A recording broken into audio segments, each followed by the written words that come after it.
Brian Jespersen. And guys, look, we're not going to just spend this whole segment talking about the revelations on the weekend, but it would seem a bit weird, since it's come up all throughout the whole day, not to let our next guest answer the allegations directly before we get on to some of the more substantive issues. So that's exactly what we're going to do. We're here with the UCP leader of the official opposition, Jason Kenney. Mr. Kenney, thanks so much for being with us today. Welcome to the legislature. Welcome back to you, Danielle. Yeah, I know it's been a bit of a mixed feeling for me today. Have you been back since the day? Only a couple of times, All but right. you know, I had some good times, best of times, and worst of times in this building. Now, I know it's not been a particularly good weekend for you. There've been some revelations that have come out, some emails that have come out.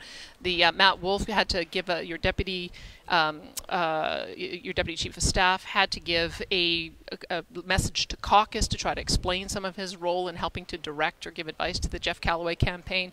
And you've got Brian Jean making a statement. You've got Cam Davies making statements. There's a lot to respond to. So can you tell us what happened here with this so-called Kamikaze campaign and what your role in it was? Well, I'll just say what I've said before, which is the truth, that I was in, after the referendum that created the new party, I was in, Mr. Callaway asked me to meet with him, which I did at his house. It was late July of 2017, and I went there to ask for his endorsement for my campaign for the leadership. He told me that he was considering running his own leadership campaign.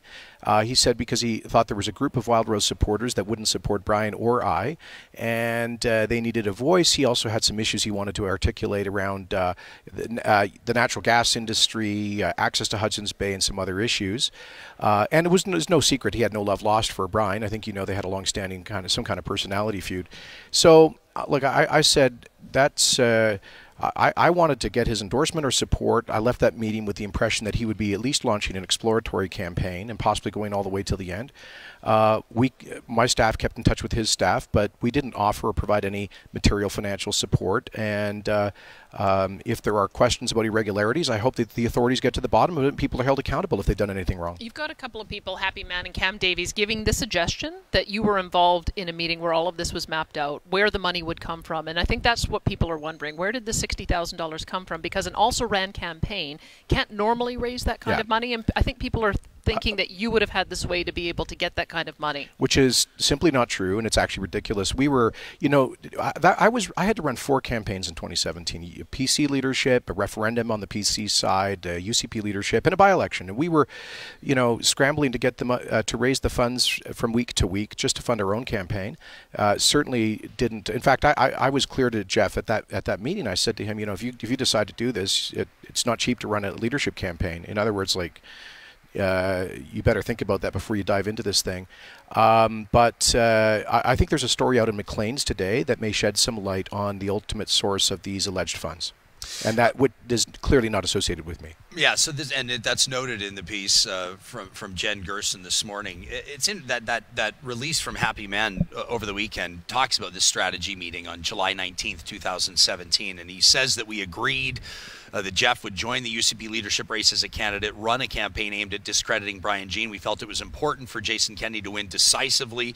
This could only be guaranteed if another candidate took away from Brian Jean's popularity. To show unity, we needed a big win. He goes on to talk about running a credible campaign for Callaway, but agreeing that Jeff would pull out of the race and endorse Kenney. And of course, this leads a lot of conservatives, and most especially, I think, conservatives in the UCP, the membership that would have supported or did support Brian Jean in the leadership, to believe that they've been duped, to believe that they were manipulated, to believe that there were nefarious goings on behind the scenes. Keith Cherian, I don't know if you read his column this morning, the opening line, he speculates what you might say about Rachel Notley if this was happening to her, but he essentially says that the leader has lost the moral authority to govern. I mean, have you lost the moral authority to lead the United Conservatives? No, that's ridiculous. Look, this is the NDP attacks for one obvious reason. They're not prepared to run on their disastrous economic record in this upcoming campaign.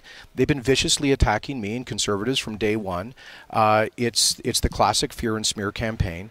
And now people trying to relitigate a leadership election that I won with over 60% of the vote. I was honored to receive a huge mandate like that. So, yeah, it's true that I met, as I've said this for months since I was first asked, that I met with Jeff Callaway and some of his supporters to ask for his support. That's what you do in a campaign. We didn't provide or even offer any kind of financial support, never would have. And at the end of the day, he decided to endorse me. And we won over 60% of the vote. Our focus now is on offering a positive alternative to the NDP's failed economic record, focused on job creation, getting pipelines built, standing up to Justin Trudeau, and the special interests that are holding back Alberta. And I'm not going to be distracted for the next month talking about the Sour Grapes group that doesn't want to come to terms with the decision our members made. So, I'll recognize and will acknowledge, I mean, the RCMP is investigating the allegations around the financing of this, and you've made your position especially clear on this, but Ryan, just to be clear, we know that there's the Elections Commissioner referred something to the RCMP. They haven't confirmed whether they're investigating Fair that, just to be clear.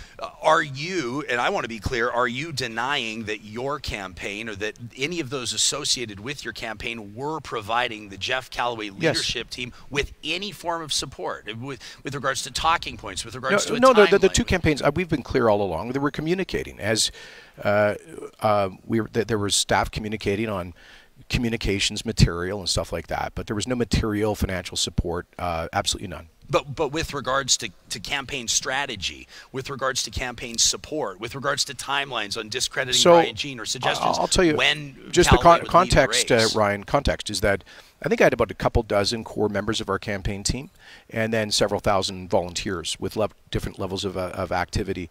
I think all but one or two of the core members did nothing but focus on selling memberships, attracting people support, getting members registered to vote, getting the vote out, getting me around the province. That's what we focused on.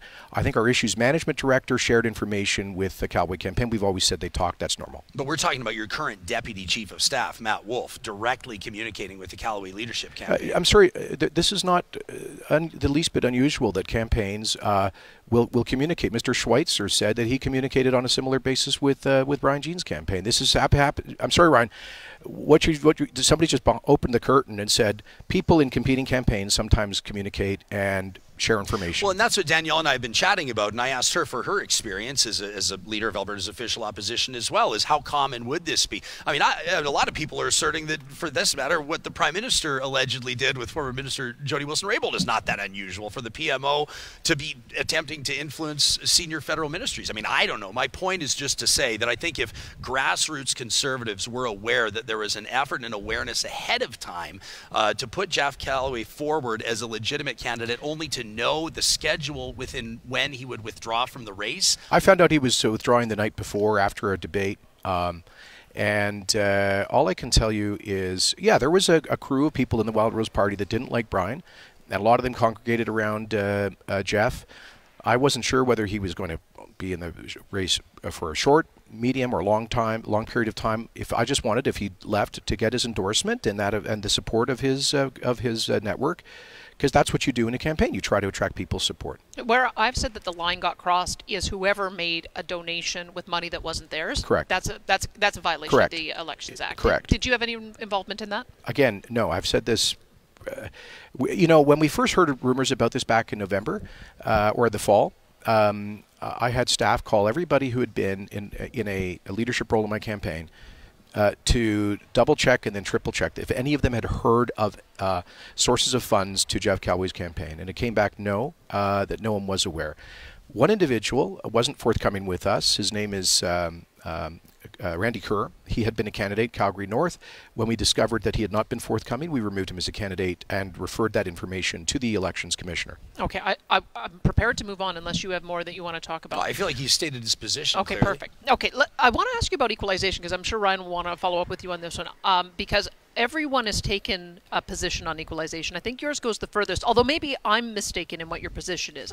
If you want to have a referendum on that section of the Act, is it Section 36 of the Constitution? Is it a referendum that would say, do you want to eliminate Section 36 of the Act and get rid of equalization altogether, or is it more nuanced than that? We will make it clear in the days to come. We need to fight back for this province. We need a new deal, a fair deal in the Federation. We are generous, but we can't have other governments benefiting from our resource wealth while they're doing everything they can to block it.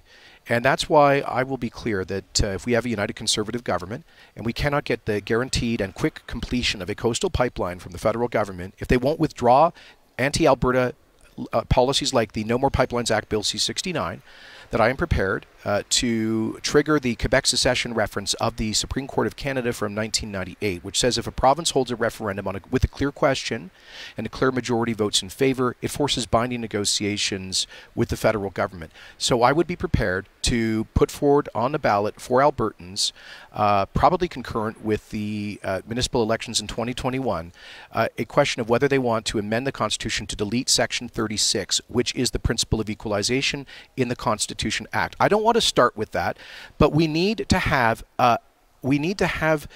some real strength in our fight for a fair deal. And I want to take a page out of Quebec's playbook. They've managed to dominate the politics of the Federation for 4 decades very effectively. We need to be as assertive as Quebec has been, and I think the referendum on equalization is the best way to do so. You've heard this 1,000 times. You know the workings in Ottawa. You've been there as a senior cabinet minister, and people will say, well, what credibility does Jason Kenney have to talk about the current equalization formula when he was in cabinet and the government that approved it? What do you say to these people? Well, a couple of things. First of all, when the last formula was developed, Alberta was in a huge boom. Other parts of the country were in a bust, like Quebec. And so there was less, in fact, at second point, the provincial government here wasn't asking for changes to equalization when we were when I was around the federal cabinet table. Thirdly, changes were made. You may recall Danny Williams, the Premier of Newfoundland, taking the Canadian flag off the legislature. He was so upset that some changes were made. That also decreased transfers to Quebec today would be higher had it not been for some of those Harper changes. Now, it didn't go far enough. And now we've been in a period of prolonged recession, stagnation. We have higher unemployment than Quebec. We're transferring $20 billion net to the rest of the Federation. And what's different is this. 7 years ago, when that formula was negotiated, nobody was trying to block pipelines. Now we have the Premier of Quebec saying there's no social acceptability for dirty Alberta oil, that he will not cooperate with the government of New Brunswick or us on getting Energy East back on the books.